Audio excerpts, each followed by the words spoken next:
Vous avez un parcours de vie exceptionnel. Partagez-le grâce à la vidéo. L'exposition de Guy Pava, la 35e du genre, est un des moments forts de sa vie culturelle. Alizé, c'est ainsi que s'appelle son centre culturel. C'est un symbole fort puisqu'il signifie implicitement qu'un doux vent de la culture souffle sur Guy Pava. Cette fois, ce sont des peintres et sculpteurs qui vous emmènent et qui vous invitent à partager leur univers. Un des buts de cette exposition-là, c'est de montrer l'éclectisme des différentes façons de faire. Mais c'est ça, toutes les différentes techniques, d'avoir des approches différentes de la peinture, de la sculpture aussi, parce qu'on s'aperçoit qu'en sculpture... Des différentes perceptions de l'expression artistique. Voilà. Chacun à son échelle, et puis après les spectateurs. Est-ce que vous avez des retombées des visiteurs? Dans le sens où où ils se sont sentis bien, où ils ont découvert des choses, Oui, très souvent, souvent on vient vers nous en disant, ou nous interroger sur tel type de technique, ou nous interroger sur tel... d'autant que vous faites d'autant que vous faites des ateliers. Oui, qui sont suivis. On offre des démonstrations, on essaye. Alors le matin est réservé, le salon est fermé le matin au public. Oui. Alors nous le réservons aux écoles. Alors ça c'est très important. Qui sont libres de nous contacter. Et à ce moment-là, on prend les instituteurs ou les professeurs prennent contact avec nous. Oui. Et on travaille sur l'espace de 2 heures à peu près avec des classes et ils ont toute la liberté de regarder l'exposition et aussi de passer à l'acte après. On les fait pas passer à l'acte parce que c'est un peu compliqué, ils ont un laps de temps très court. Mais par contre, ils viennent regarder une technique. Alors, une technique en leur disant c'est une technique. Ça peut être de la sculpture, Et les enfants sont... Est-ce qu'ils reprennent à l'école il y a un suivi après avec les enseignants? Souvent les instituteurs qui viennent sont justement préparent déjà leur venue. C'est ça, intéressant, il y a un vrai travail pédagogique derrière. Ils viennent en amont regarder l'exposition et ensuite ils retravaillent sur justement... ça c'est très important au niveau pédagogique. Sur ce qu'ils ont vu, sur ce qu'ils ont observé. Et parfois il y a des enfants, moi je trouve que c'est aussi la richesse parce que des enfants que j'ai vus petits, la fille d'un instituteur par exemple de Guy Pava qui est venue me voir peindre à l'aquarelle et qui est maintenant passionnée d'aquarelle, me dit son papa et ça a été un déclic et c'est formidable. C'est beau ça. Même s'il n'y en a qu'un ou deux. C'est sûr, c'est pas le nombre, c'est le déclic qui fait. C'est ça qu'on veut, qu'il se passe quelque chose. C'est très très important. Voilà. Vraiment c'est très bien ça. Dominique vous invite non pas à regarder, mais à vous approprier les œuvres de tous ces artistes pour nourrir vos propres rêves et que celles-ci deviennent de vrais coups de cœur.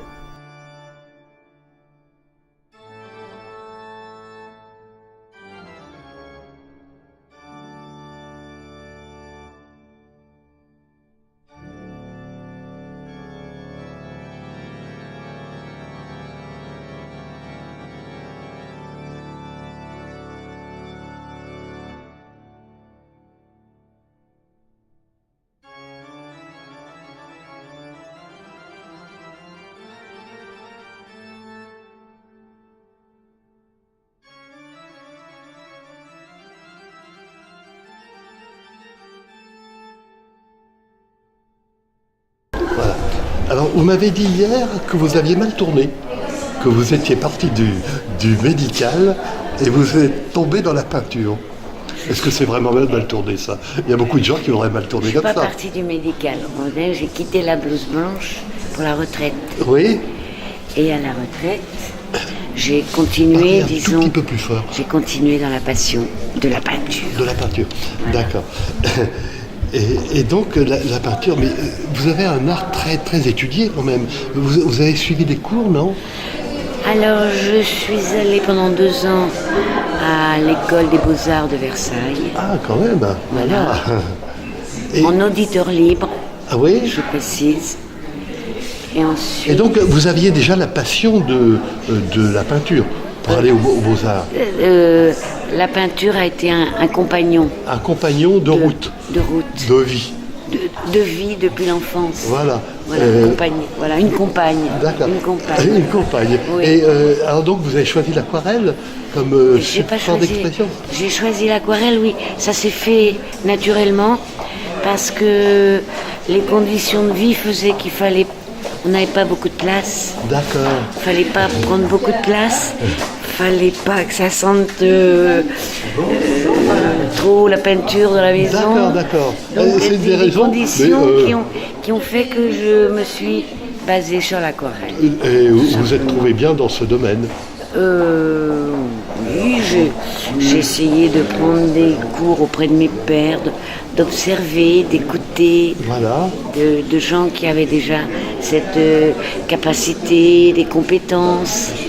Et puis, en autodidacte, on va dire. Autodidacte, je me suis plus ou moins formée. Ce qui vous a donné la liberté aussi d'être autodidacte, ça amène sa propre Une technique. Liberté d'expression complète. Voilà. Voilà. Alors, vous m'avez parlé hier que votre but ou votre souhait, c'est le partage, en fait. C'est pas mon but, c'est pas mon souhait. On va dire que ça se fait naturellement. Ça se fait naturellement. Voilà. C'est pas une volonté, c'est un résultat. Volonté, c'est le résultat de ce que vous offrez au regard du public. Au regard du public. L'échange se fait naturellement. Ah bah c'est bien, voilà. Et les choses se font naturellement. C'est joli. Et puis voilà, c'est un vocabulaire universel. Ah oui, l'art d'une façon générale est un vocabulaire universel. Les arts, monsieur. Les arts, oui, je dis l'art en général. Hein. Ce sont les arts. Je ne parle jamais d'art, je parle des arts. D'expression artistique, c'est vrai. Les arts, ils sont tellement variés les uns les autres. Ça, oui. Il n'y a pas un art. Il n'y a pas une définition de l'art. Voilà. C'est votre expression artistique du moment qui fait rêver, qui fait partager. Alors là, le rêve, il se porte, on a regardé ensemble hier, ce sont des marines. Oui, beaucoup. Qu'est-ce qui vous envoûte dans la mer? La liberté, la couleur. Cette notion d'infini. D'infini. De n'être jamais au bout. D'accord, de découverte. Et qu'on a encore ça apprend à l'homme à être humble. La modestie, de dire on est dans un océan de choses, dans un océan humain, et on a encore tellement de choses à découvrir. Sachez regarder. Aussi. Un des buts, en fait, c'est pas de dire, mais de laisser entendre, sachez regarder les choses magnifiques qui sont autour de nous. Voilà, même si on n'a pas ce sens artistique, je crois que malheureusement tout le monde les a gens... ce sens, non, le sens artistique. De toute façon, quand on cherche bien, après on le cultive ou pas.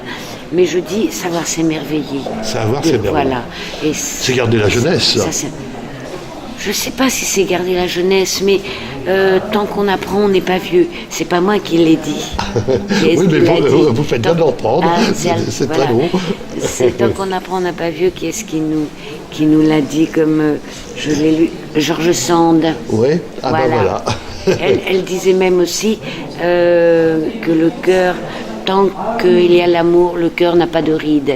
Ah, c'est joli, c'est joli. Voilà, c'est des petites choses comme ça, voilà. Ce sont des points d'appui qui servent le bien vivre, en fait. Voilà, qui me bien vivre sa vie, et quand on vit sa vie, on le partage avec les autres, forcément. Tout à fait. Vous êtes radieuse, donc